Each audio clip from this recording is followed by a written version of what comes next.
Good afternoon, and welcome to another episode of Weekly Spark. It is October 1st, and it's Wednesday, so I'm going to be posting a Weekly Spark video. But this month, it's going to be the folklore video today, and I'm going to start the art journal pages starting next week. There are 5 Wednesdays in October.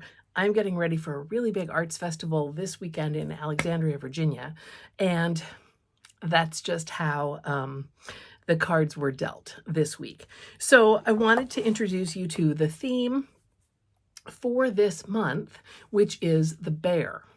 Now, the bear doesn't factor a lot into my artwork, and I didn't know if there was going to be a lot of mythology about the bear, aside from thinking of the indigenous peoples of the Pacific Northwest. But there was more than I expected. And so I wanted to share some of that with you today, as well as you'll get a little insight into maybe some of the things that are going to inspire my videos and my art journaling spreads throughout the month. There is not a book this month that I am reading.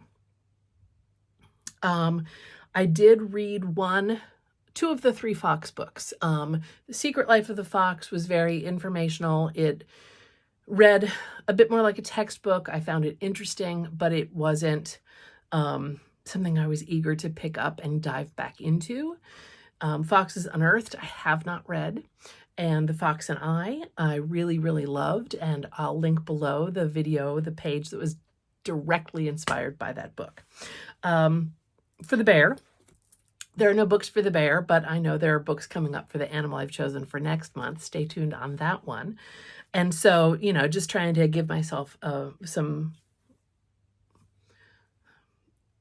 ease and breadth and some space in the schedule. So for me, I think of bears. I think of some of the symbolism of bears. I think about strength. I think about protection. They're often a symbol of protection. Mama bear is something that is an idiom we use in regular speech, and it implies that kind of fierce protective energy. There's a sense of renewal since they hibernate. That also might imply patience sometimes. But oftentimes you'll see bears associated with confidence too, because as big as they are and as strong as they are, what really intimidates a bear? Now, bears are omnivores, and they will eat all the things. They prefer berries, herbs, some plants. I mean, it's not for nothing that we see memes, cartoons, characters about bears and honey. Everything from Yogi Bear and Boo Boo 2 wanting to steal all the picnic baskets in the park, or Winnie the Pooh eating honey. Bears have extremely powerful senses, both hearing, vision, and smell. Their sense of smell is 100 times more powerful than ours. The polar bear is the largest land carnivore. He's related to, gosh, it's not in my notes, either the brown bear or the grizzly. I'll have to look that up again. Polar bear fur is actually transparent. It reflects light back, and their skin underneath is black. And so that, to me, automatically, I want to do some kind of monochromatic page. There's a balance of dark and night, of day and night, of black and white. So that really brings up some cool visuals for me. In ancient world, in archaeology, there's evidence of bear in a ritualistic kind of honoring, homage to bear, rituals regarding bear as a ancestor / deity / spirit that go back 50,000 years. Some of you may have read Clan of the Cave Bear by Jean M. Auel. If we look into more of the worlds of mythology that I usually pull from and inspired by, bear is often associated with healing. I mean, you think about that hibernation, that deep in that den underground in the Mother Earth, that time of renewal. And so that would definitely associate with renewal and healing. Bear can be associated with day and night and with sun and moon. Often called the keeper of the forest, connected to the wisdom of the tree of life. So Oh, there's a Tree of Life page that I might have percolating away in my head. In Bulgaria, Bear's Day is a holiday.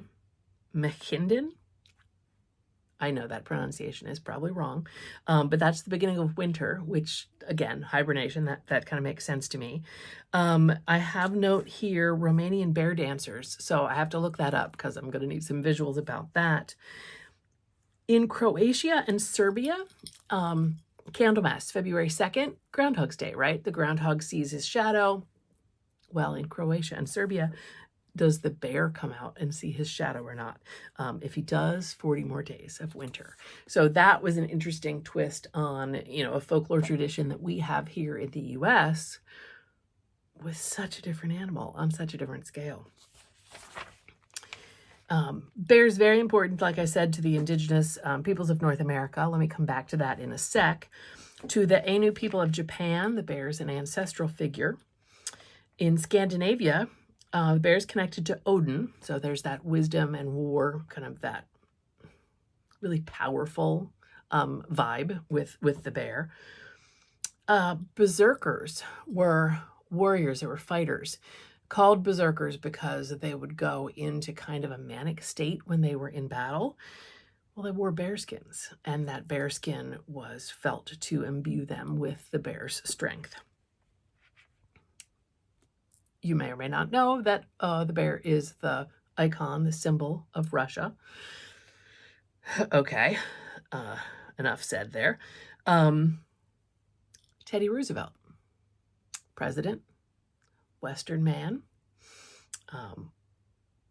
The teddy bear toy is named after him, reportedly because he refused to shoot a bear. If you're a fan of the J.R.R. Tolkien, as I am, then there is Beorn the bear in The Hobbit. He is a shapeshifter and can take on the form of a bear. If we go to full-on mythology, the bear is associated with Artemis, the Greek goddess of childbirth, of the moon, of hunting. She was a protector of both young children, young animals, and a protector of childbirth, women in childbirth. So she is often linked to the bear. Also in Greek myth, there was Callisto, who was possibly a nymph in the service of Artemis, or maybe an early incarnation of the goddess Artemis herself. And she, if we're calling her a follower of Artemis, had sworn an oath of chastity. Artemis was a virgin goddess, meaning in and of her own control, beholden to no man. And the myth has that Callisto was raped by Zeus, as Zeus was wont to do, became pregnant and was banished. Hera, Zeus's wife, turns Callisto into a bear in a jealous rage, as Hera also was known to do. And Callisto, in bear form, was almost killed by her son by Zeus. So Zeus magicked them up into the nighttime sky as Ursa Major and Ursa Minor. Yes, the big bear and the little bear, the Big Dipper and the Little Dipper. There is a Celtic bear goddess named Artio. If that name kind of sounds familiar, think Arthur. So I have not dug deep into that, but there might be a Celtic bear page. I've got 4 to play with, right? So I have a celestial theme. I have a monochromatic theme. Ideas are percolating. In the Kalavela, which is kind of the Finnish storytelling hero epic, the bear was a woodland god. He had been a celestial bear, but he was cast out because he'd broken the taboo of looking down at the earth. And so he descended down to earth in a golden cradle with silver chains. I mean, gold and silver becomes a moon and sun reference as he was a celestial bear coming down to earth, but I mean, there's some magical imagery in that. That just sounds intriguing to me. In another Finnish epic saga, I'm not going to try and pronounce this. Vainamoinen. Once. Lucky. I'm not going to try that again. The Finnish hero and shaman of that same name hunts and kills the Otso, the honey eater, the great bear. And so his backstory, the Otso's backstory, is told in that he was created by Mealiki, the forest goddess, forest hostess, and daughter of the glen, from celestial wool and hair that was storm-tossed by ocean and river, then sewn together and rocked in a birch bark cradle hanging from a tall pine tree. He was swaddled in pine needles and became Otso the bear. She then made his teeth and claws from silver and gold, pine cones, and pine needles. So here we have two references of silver and gold, and then we have the forest and the pine and the bear. And okay. See, do you see where these ideas start to burble up from? A favorite of mine has always been the Grimm's fairy tale of Snow White and Rose Red. And so put aside Snow White and the Seven Dwarfs, if you will, for a moment. Snow White and Rose Red were two sisters who on a cold winter's night took in a bear who knocked on their door and took him in and warmed him by the fire and fed him some, milk and bread. He became their friend. He came back. Could he talk? I can't remember if he could talk from the story. But after, winter of that, he leaves. And so they're out and about, going to market, foraging in the woods, and they come upon a dwarf, and his beard is caught in a log, and they try and free him, and the only way they can is by snipping the tip of his beard off, and then he takes his bag of jewels, insults them up one side and down the other, and leaves. Next time they meet him, he's the dwarf, he's fishing, and he's tangled in his fishing line. Again, they try and free him. The only way they can is to snip off part of his beard.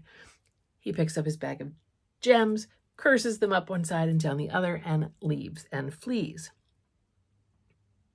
The third time they find the dwarf, he is counting all of his jewels, and a bear comes out of the woods, and the dwarf tries to throw the girls under the bus and is like, eat the girls, they're going to be so much tastier than me.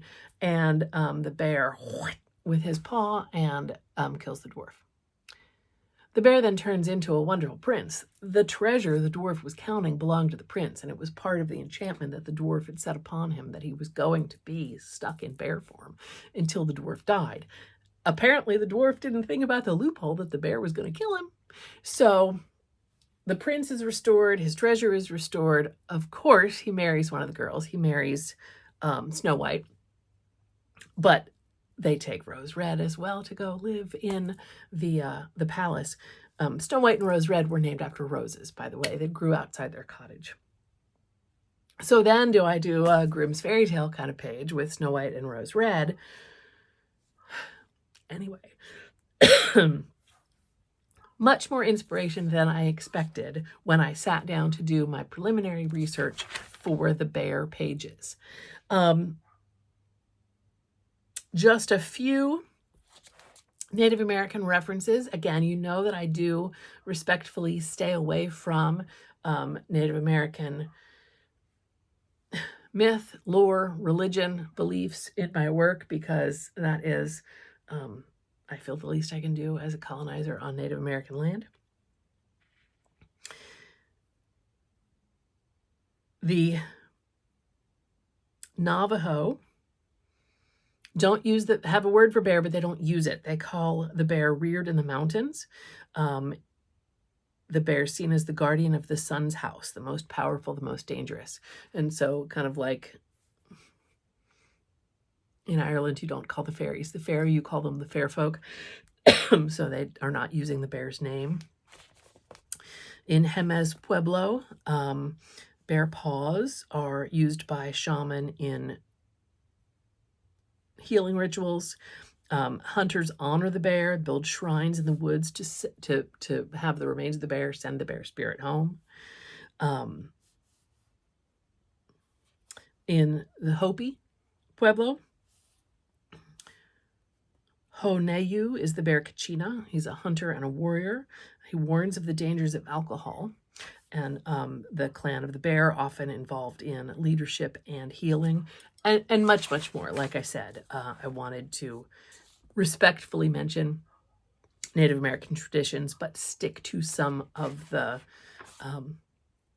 classical and European myth that is usually what I draw from. So, excuse me. That's my starting point. So you can start, see where I'm coming from and see what comes out of that. Like I said, some celestial, maybe some Grimm's with the roses. I mean, visuals. I'm starting to see them.